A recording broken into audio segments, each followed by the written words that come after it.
What's up, guys? Rare Spark here, and welcome to Spark at the Park, episode 54. And in this one, we're doing things a little different, starting off the game up 1. Because, unfortunately, this video file corrupted, but it was such a good game, I had to post it. So, I unfortunately was not able to save the audio, but I was able to save the action after the 1-0 point. So, I actually scored the first bucket of the game, which unfortunately you could not see, but it was a layup. So, it wasn't that big of a deal. But anyways, in this video, I wanted to talk about two things. LeBron James hitting that game winner against the Chicago Bulls. And I also wanted to talk about possibly doing a Q&A session. But first, let's talk about the LeBron James game winner. So I was watching the Bulls-Cavs game last night, watching it go back and forth. And once again, the Chicago Bulls struggling to keep that lead. And they ended up giving up, I believe, a 23-4 run to the Cavs at the end of the game. I could be wrong there. I could be wrong, but I thought that's what I saw on the highlights. Like, they showed the stats, and I get into the lane, dunking it home. Nice little move.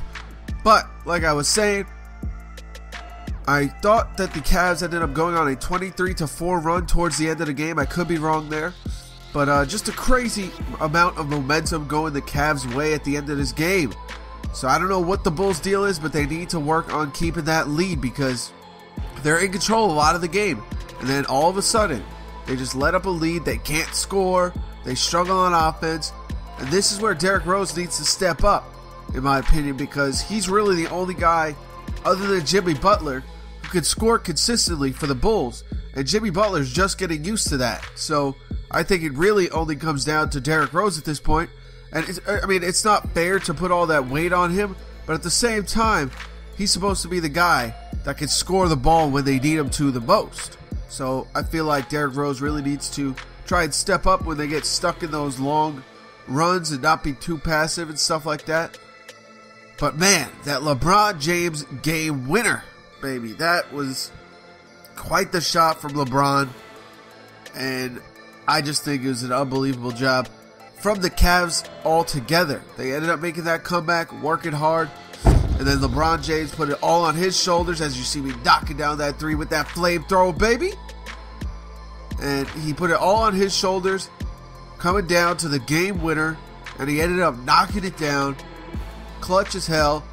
And, LeBron is not known for, really being clutch, at least not in the last moments of a game. Yes, he can take over a game in, the last 2 minutes of a game, but usually when it comes to big shots, people don't think of him as someone who's clutch.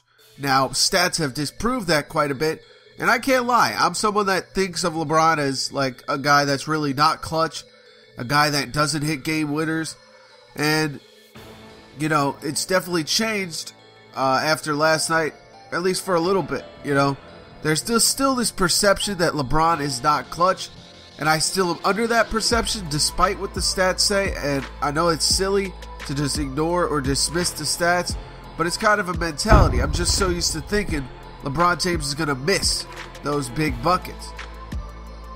But anyways, enough about that. I wanted to ask you guys, do you guys think I should do a Q&A session? So, here's how it's going to go down. I left a link in the description with a straw poll. It's a simple yes or no answer. Should I do a Q&A? Yes or no? And I just want you guys to respond to it. You can also respond in the comments. I'll count those as well. And I'll add them onto the straw poll, basically. But I really need the feedback. As you see me knocking out another three. This flamethrower was going crazy in this game. Knocking down all the three-pointers. And that's why I really wanted to post this one.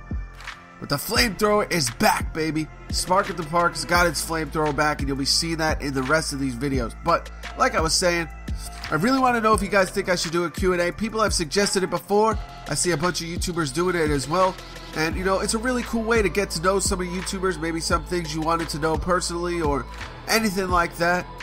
And basically, it's just a way to ask me questions, and it's probably the easiest method. So, what I'll be doing is I'll be waiting for this straw poll. The poll will close on Friday, so make sure you get your votes by Friday. That's when I'm going to be, finalizing the results.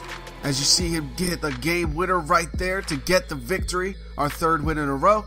But like I said, polls will be ending Friday. On Friday's Spark at the Park episode, I'll be letting you guys know if I'll be doing a Q&A session and where to send in your questions. I'm thinking of doing a Twitter hashtag and also setting up an Ask FM to do some asks as well. So anyways, thank you guys so much for watching. I'll see you guys later. Rare Spark out.